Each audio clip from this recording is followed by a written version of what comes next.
Aditya car से अपने college जा रहा था। उसके दिमाग में नए कॉलेज को लेकर कई सवाल उठ रहे थे। तभी उसके मोबाइल पर दीदी का कॉल आया। आदित्य, आज तुम्हारे कॉलेज का पहला दिन है। नए दोस्त बनाना और मस्त जिंदगी की शुरुआत करना। हाँ दीदी, आप बेफिक्र रहिए। उस किताब को फिर से हाथ तक नहीं लगाना, समझ गए? हाँ दीदी, नहीं लगाऊंगा। आदित्य कॉलेज पहुंचा। हर नए स्टूडेंट की तरह उसे भी डर था कि कहीं उसकी रैगिंग ना हो जाए। तभी एक लड़की उसके सामने आ गई। हाय, मेरा नाम सलोनी है। And you? मेरा नाम आदित्य है।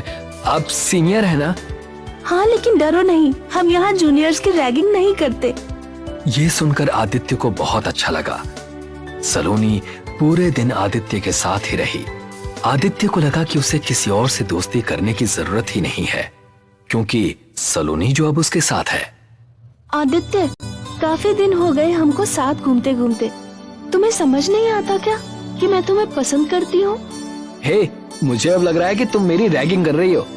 ठीक है, अगर तुम्हें ऐसा लगता है तो मैं कल कॉलेज में सबके सामने तुम्हें प्रपोज करूंगी और तुम्हें किस भी करूंगी, तब तुमको समझ आएगा। ये सुनकर आदित्य हैरान रह गया। अगले दिन कॉलेज कैंटीन में काफी भीड़ जमा थी। Hello guys, may I have your attention please? मुझे आदित्य से प्यार हो गया है, लेकिन इसको मेरी बात पर भरोसा नहीं है। इसे लगता है कि मैं इसकी रैगिंग कर रही हूँ। तभी सलोनी ने राहुल के टेबल पर रखा फूल उठाकर, आदित्य, मैं तुम्हें बहुत पसंद करती हूँ। I love you. आदित्य ने फूल उसके हाथ से ले लिया। अब मैं आदित्य को किस करने जा रही हूँ।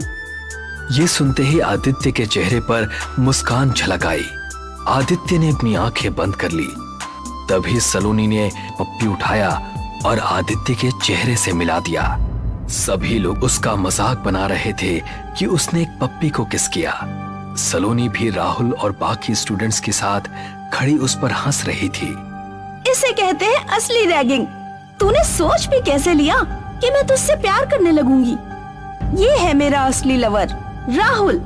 ये देख आदित्य वहां से चला गया। उसे बहुत इंसल्टिंग फील हो रहा था। स्टूडेंट्स के हंसने की आवाजें उसके कानों में गूंज रही थी। उसने कबर्ड खोला और उसमें से एक काली किताब निकाली। उसने कमरे की लाइट्स बंद की और फिर उस किताब को पढ़ने लगा। इस बार मेरी बर्थडे पार्टी सबसे ज्यादा मेमोरेबल होने वाली है। सलोनी केक काटने ही वाली थी कि तभी उसे बहुत भयानक आवाज सुनाई दी। Happy birthday to you, happy birthday to you. कौन है? कौन घिनौना मजाक कर रहा है? तभी फिर से आवाज आई और उन्होंने देखा कि खिड़की पर एक बहुत भयानक हाथ हिल रहा था। हाथ किसका है ये नजर नहीं आ रहा था। Happy birthday to you, happy birthday to you. हाथ क्या दिखाता है? सामने आना, इसकी तो मैं। ऐसा कहकर राहुल झुंझलाता हुआ खिड़की की तरफ बढ़ा और उसने हाथ पकड़ा। साले सामने आ! और खींचा तो केवल हाथ उसके हाथ में आया। सभी कटा हाथ देखकर चीख पड़े और राहुल ने भी उसे जमीन पर फेंक दिया। चलो यहां से निकलो। जैसे ही उन्होंने दरवाजा खोला, एक बेहद ही भयानक लाल आंखों वाला आदमी सामने खड़ा था। उसका एक हाथ टूटा हुआ था। उस आदमी ने राहुल के बाल पकड़कर उसे उठाया। रैगिंग करना अच्छी बात नहीं है। उसे बहुत तकलीफ दी है तुमने। अब होगा असली सेलिब्रेशन। ऐसा कहकर वो राहुल को घसीटकर केक के पास ले गया। फिर उसने छुरी उठाई। Happy birthday to you. फिर उसने राहुल के पेट के अंदर वही छुरी घोंप दी, जिसे देखकर बाकी तीनों की चीखें निकल गई। अरे सभी डर गए, अभी तो असली सीन बाकी है। आ जाओ प्यारे पक्षियों। उसके ऐसा कहते ही कई चमगादड़ अंदर आ गए और राहुल के शरीर पर चिपक गए। सलोनी, प्रीति और प्रेम तीनों के डर का कोई ठिकाना नहीं था। प्रीति, जल्दी से मेरे पीछे आओ। प्रेम और प्रीति कार में बैठ गए। सलोनी, तुम्हारे लिए कार में कोई जगह नहीं। तुमने उसकी रैगिंग की थी, हमारा उससे कोई वास्ता नहीं है। ऐसा कहकर प्रेम ने कार आगे बढ़ा दी। अब सलोनी पैदल ही वहां से ऐसे भागी कि अपने घर पर आकर ही रुकी। घर में घुसी और कमरे में बेड पर जाकर बैठी। वो डर से थर थर कांप रही थी। सलोनी, सलोनी, उसे वही भयानक आवाज सुनाई दी।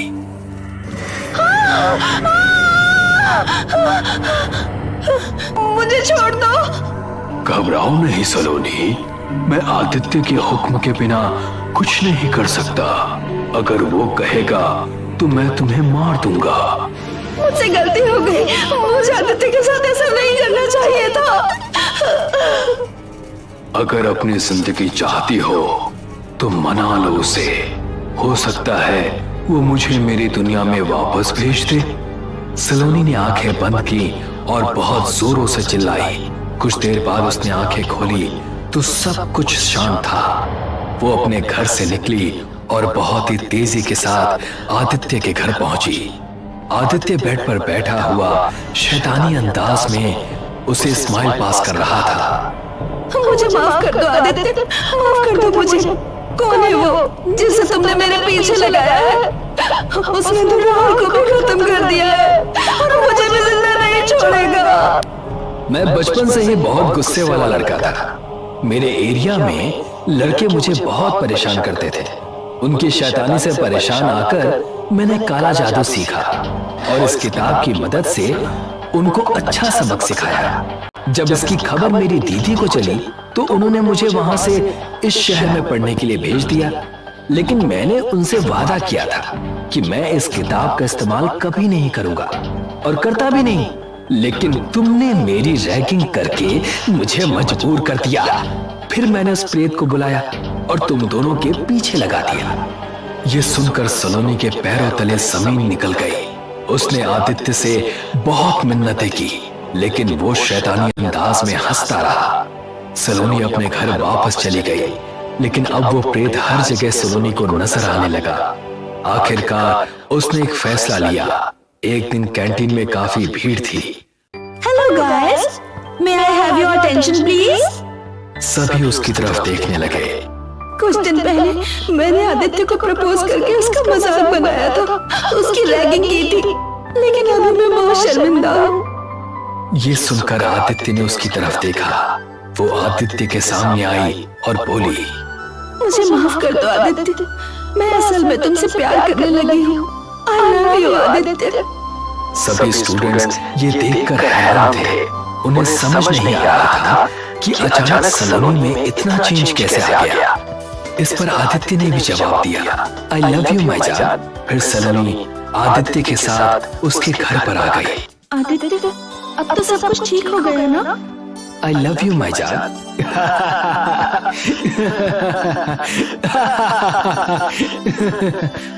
तभी दरवाजा अपने आप बंद हो गया। कमरे के बाहर वो भयानक प्रेत खड़ा हंस रहा था।